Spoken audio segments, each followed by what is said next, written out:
India's story, as we all know, is quite literally woven into fabric.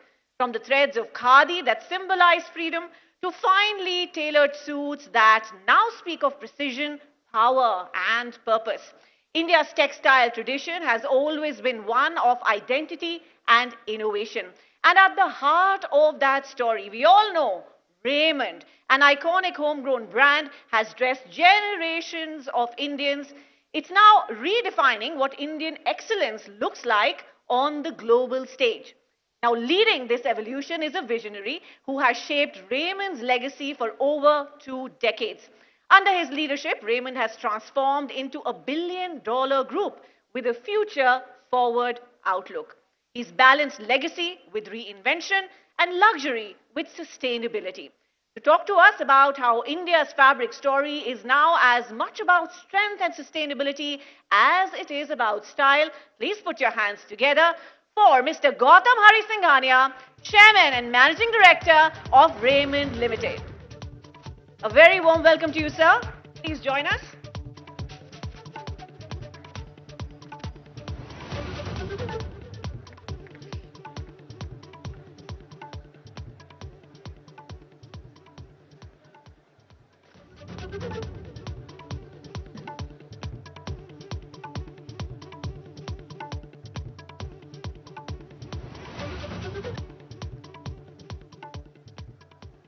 Good evening, ladies and gentlemen, esteemed guests, fellow Indians. Good evening to you all. It is indeed an honor to stand before you at this esteemed forum and speak on a subject that is close to my heart and runs quite literally the threads of our country's heritage, thereby crafting the fabric of India, from strength to sustainability. When we think about fabrics, we often think about the latest fashion in textiles. However, in India, the term fabric is not merely limited to textiles, but it is the story that is intricately woven with the rich heritage of our nation. A living, breathing story that is being woven over numerous centuries, telling tales of our legacy, our resilience, and our culture, and yes, one that is interlaced like the unity of our nation. India's relationship with textiles is as ancient as its civilization. The relevance of Indian textiles, however, spans far beyond beauty or tradition. It lies at the very heart of our identity and independence. India's tryst with textile dates back to thousands of years. It is a little known fact that Indian muslin, especially from Dhaka, was so fine that it was said to pass through a ring. In Europe, muslin was coveted luxury, some of the finest pieces called woven air. Such was the demand that Mughal Bengal became one of the richest provinces in the world, thanks in the large part of it to the thriving textile trade. Even before globalization was a concept, Indian weaves like muslin, silk, cotton were already traveling across continents, from the royal courts of Persia to the bazaars of Europe. We were not mere players in the global trade, but we were trendsetters that had curated the finest fabrics for this world. The Greek historian made references to Indian cotton, calling it a wool exceeding in the beauty and goodness that of a sheep. Roman senators draped themselves in Indian muslin and silk, and traders from Arabia, China, and Europe flocked to the Indian ports in search of these luxurious goods. Let's take, for instance, we have some of the most exquisite weavers showcasing our artisan, be it the Banarsi or the intricate zari work or the Kanchipuram silk, so enduring that it is passed from one gentleman to another like a family heirloom. These fabrics aren't just garments.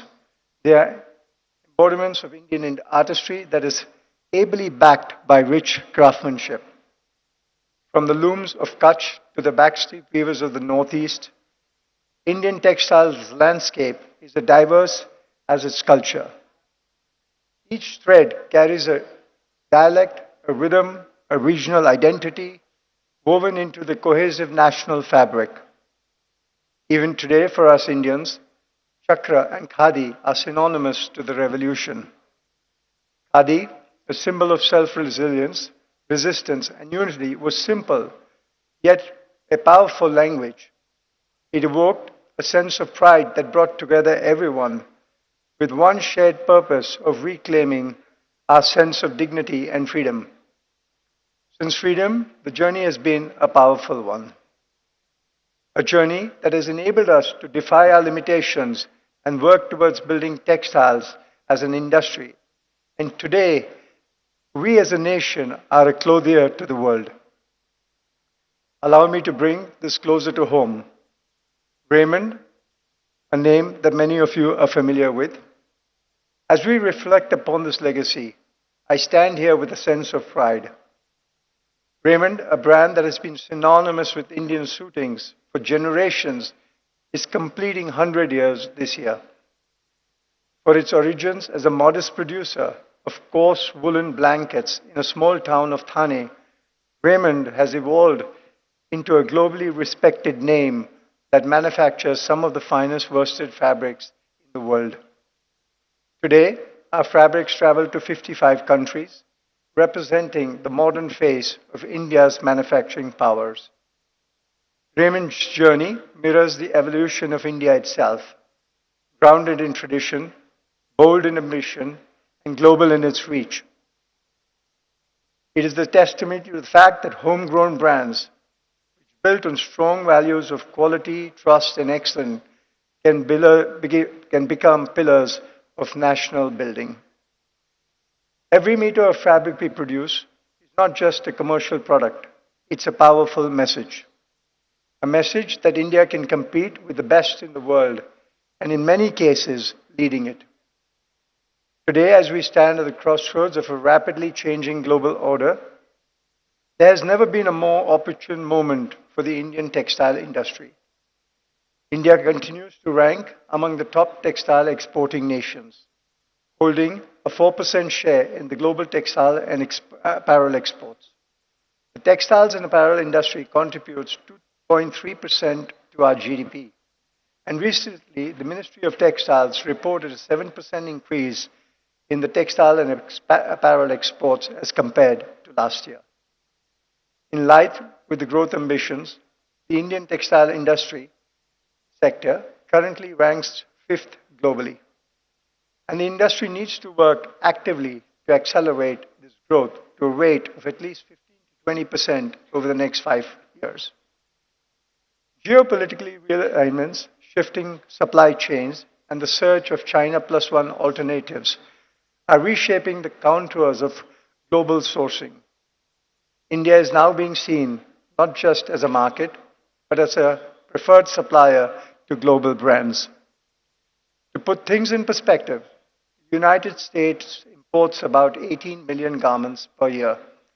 Out of this, 5.5 million are made in China, while India supplies just 1.5 million. Even a small positive shift in this number translates into a huge opportunity. India has the right elements to rise as a global textile powerhouse. We offer the complete value chain from fiber to fabric capabilities. Our access to natural raw materials, a rich legacy of craftsmanship, and a young skilled workforce ready to work to take the world makes us an ideal sourcing destination. The textile sector is also the second largest employer in India, creating livelihoods for millions, especially women and rural populations. It is not just an industry that is supporting the growth of Bharat within India. When we speak of sustainability today, the conversation is always largely restricted to environmental concerns, zero water discharge, biodegradable fabrics, circular fashion. And yes, these are critical. But let us not forget, sustainability also involves economic and social inclusion. If you are truly committed to a sustainable textile ecosystem, we must look beyond carbon footprints and also act upon craft revival. Our artisans are custodians of knowledge passed down over centuries. Reviving their crafts is not just ethical, it is essential. Imagine a model where a young fashion designer in Mumbai collaborates with a handloom weaver in Odisha, where technology meets tradition and global design meets grassroots talent. This is the sustainable future we must build, and that is inclusive, responsible, and regenerative. And in doing so, we don't just safeguard heritage, we create employment, empower communities, and reinforce national identity.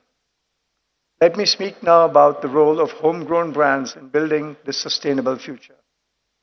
As I represent the textile industry, I would like to share that the industry, by its very nature of business standards of self-resilience, fair trade, and creates numerous employment opportunities. Additionally, they support in strengthening our economy, preserve our traditions, and enhance our global reputation.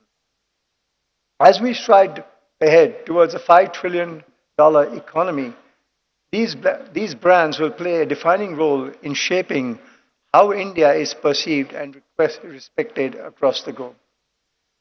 So as I conclude my address today, I view the textile industry not just as a fabric manufacturing, but a tapestry of possibilities that will be a beacon of growth. A nation that once spun khadi and as an act of rebellion is now weaving global dreams through its looms and craftsmanship. A country that prides itself in dressing the world with sustainability, artisanship, and inclusivity at its core. It is vibrant owing to the diversity in skills and ideas. And it is this sustainability we choose to nurture in while making the textile ecosystem prosper and thrive. Thank you very much.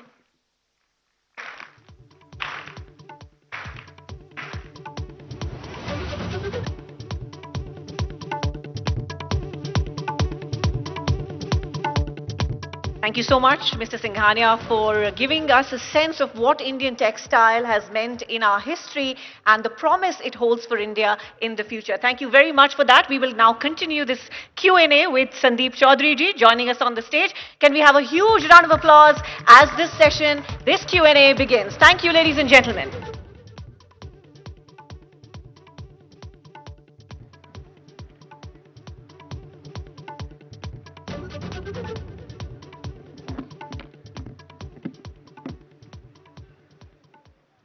So good evening, everybody, and the tone has already been set by Mr. Singhania. We are discussing the fabric of India. It's a very, very relevant topic in today's time also, because worldwide there's been a sense of turbulence, especially ever since Donald Trump has started his tariff wars. So when we talk about strength and sustainability, and we have a person heading a legacy which is 100 years old, started out, like you pointed out, selling blankets to the British Army. To the Indian Army. To the Indian Army. Yeah. The British Army then. Yeah. So, you're known by the tagline, the complete man. Now, once you have such a powerful tagline and a legacy, how difficult or how easy is it, Mr. Singhania, to sustain it and to strengthen it? So, firstly, thank you for having me here. Yes, I'm very happy to be leading the Raymond brand, but I strongly believe that the Raymond brand is a national asset. We treat it like a national asset, and India is proud to have this brand. They always say getting to the top is easy, staying there is more difficult. So, when we get to the top, we have to be very careful with everything we do. We treat the brand with kid gloves. We're very conscious of what the brand stands for.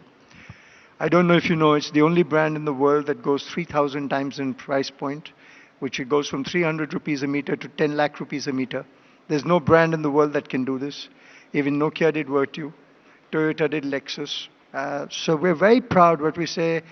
The internal tagline was from the taxi driver to Mr. Tata, everybody wears Raymond. So yes, it's a difficult job keeping it where it is, being relevant to every segment of society. And we're very proud, and I'm personally very proud to be associated with this brand. And you want to make India the textile hub of the international markets. In today's times, and especially ever since the advent of Donald Trump as the president of US, and he started this trade war, this tariff war, there's been a slight pause for 3 months, but we don't know what holds out in the near future. I think How difficult times are we living in today? I don't think it's a difficult time. I think it's the most opportune time. You're not going to get a second time like this in your Looking life. at an opportunity in the crisis. Hugely. You always find an opportunity in a crisis. Only the pessimist will look at the crisis. The optimist will look at the But you're opportunity. exporting a lot of textiles to America, and if they increase the tariffs, it becomes difficult for you to sustain that model. They will increase it more on China. They hate us less than they hate China. So we'll still stay one step ahead.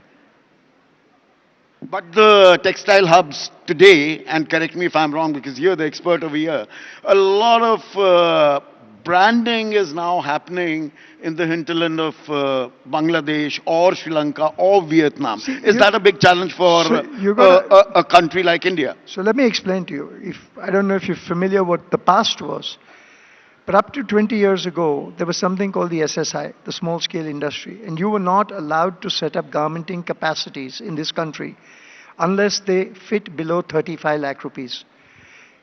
We never grew as a garmenting nation. It's only over the last 20 years that we've grown as a garmenting nation. And we've had a lot of catch up to do. Now with the tariff war that's going on, if you're actually sitting in a boardroom in the US and you're looking at this madness, you're going to believe in a China plus one strategy. You have to do it as a prudent businessman. I mean, what's going to happen to Walmart today who buys 60% of its sales from China? It's in big trouble. And even if it came to India, we don't have the supply chain to do it today. So we have to build up the supply chain. We have to build up the capacities. And we've got to take a punt that there is an opportunity for India. You mentioned in your address, Mr. Singhania, you talked about tradition and technology.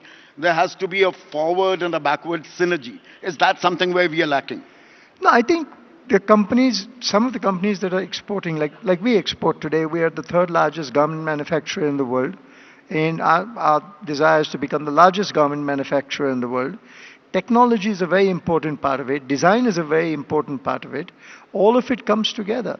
I mean, when people in my company come to me and say China this and China that, my first answer to them is, if you're complaining so much about China, why are the customers buying from you? They see some value in you. That's why they're buying from you.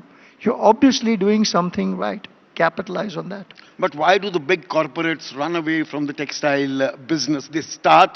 They make a lot of money, they make a brand also. I'm talking about a Reliance Group, they had the Vimal brand. Where has it gone? We don't know. Is there something innately problematic with the textile industry in India? No. If I had to be candid on this, I think this industry is a very promoter-driven industry. And if the promoter is personally involved in it, there's a higher chance of it succeeding. And today, I think Raymond is the only brand where I, as a promoter, am involved. It's not just about financial investment, it's about your personal investment. Is that what you're hinting at? Eventually, it's about the product.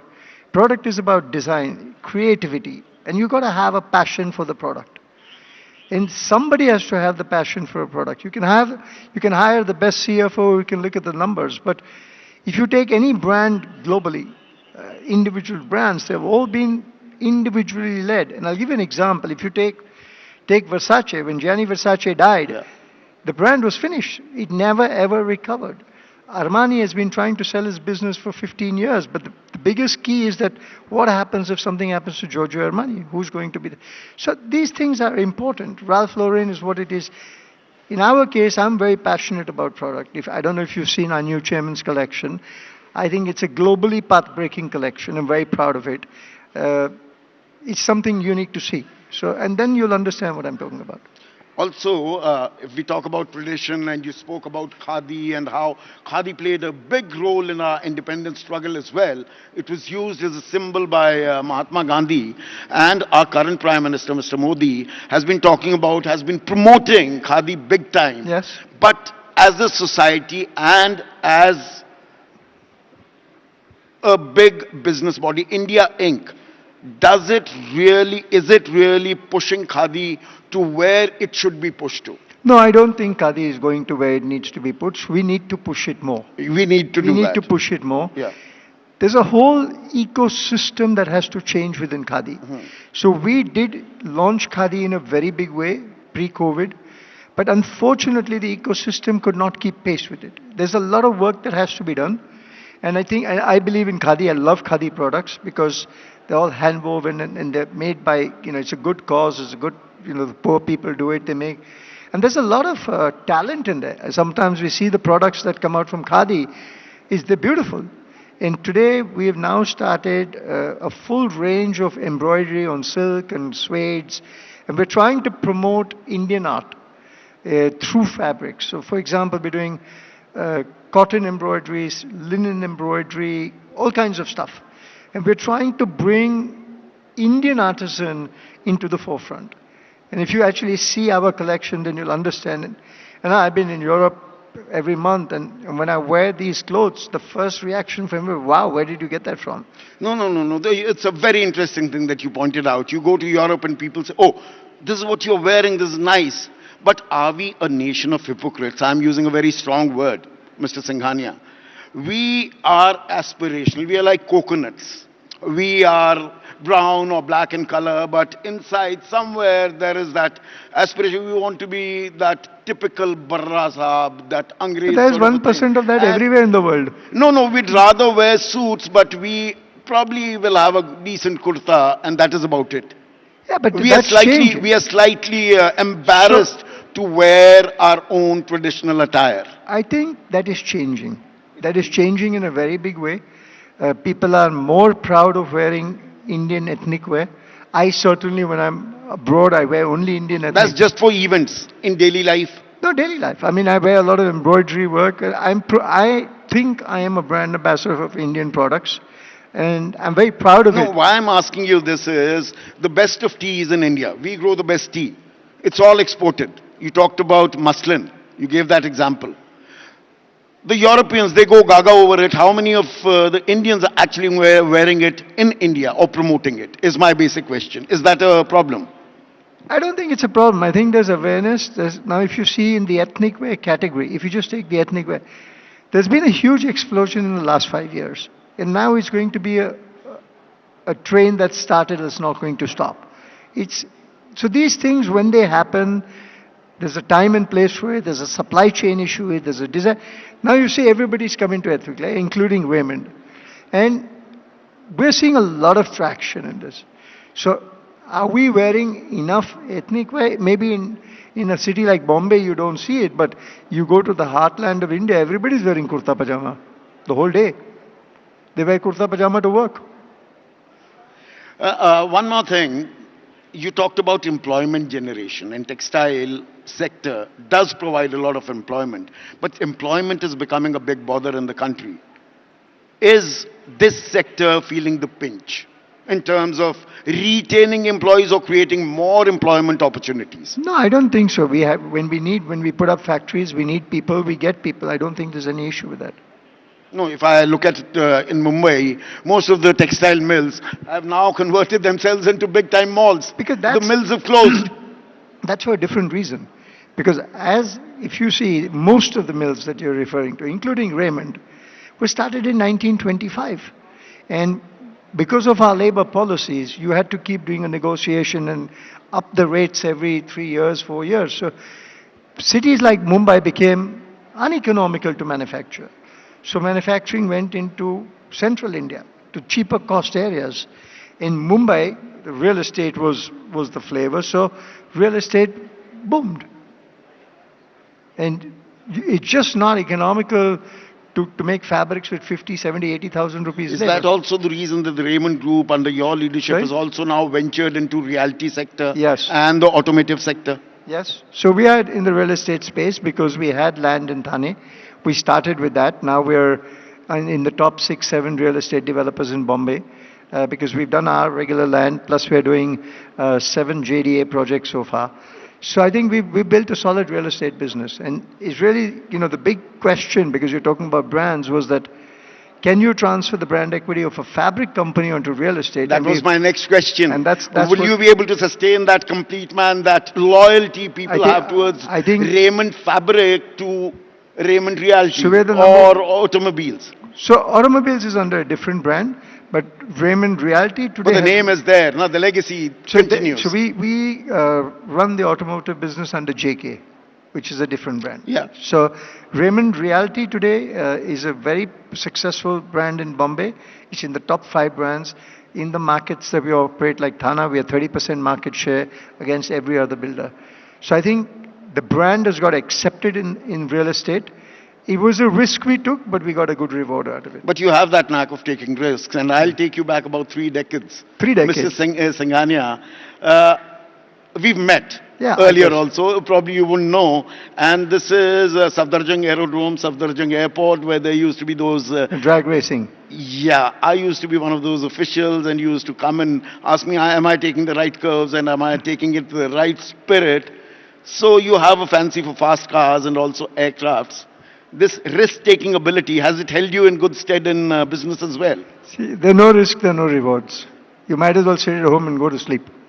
Everybody who's been successful or wants to be successful has to take a calculated risk. Take an educated risk, take a calculated risk. Calculated risk, or are you a gambler? You go with the gut feel also? I am the head of 50,000 people that work for me. It does not give me the right to gamble. And it runs in the family, does it? Well, this fascination for speed. So I believe the next generation is into equestrian and into horses and stuff. Yeah, I'm very proud of her. She's going to do India proud. She will go to the Asian Games next year, and the dream is to take her to the Olympics. So she's touch wood, she's doing well in Europe. So I'm very proud. You're proud of her. You're proud of the legacy. Hope you continue doing that. Thank you for being over here. Thank you very much. It was a pleasure speaking with you. Thank you. Mr. Singhania. Thank you. Thank you very much indeed, Mr. Singhania. Well, only a 100-year-old brand can recognize the opportunity and the adversity around the current tariff situation. We appreciate your thoughts, sir. Please stay on stage as I invite Dhruva Mukherjee, Director, ABP News, to please come up on stage and present Mr. Singhania with a memento from the ABP network. Thank you for your time. Thank you for being here at the India at 2047 Summit. Can we have a big round of applause, ladies and gentlemen?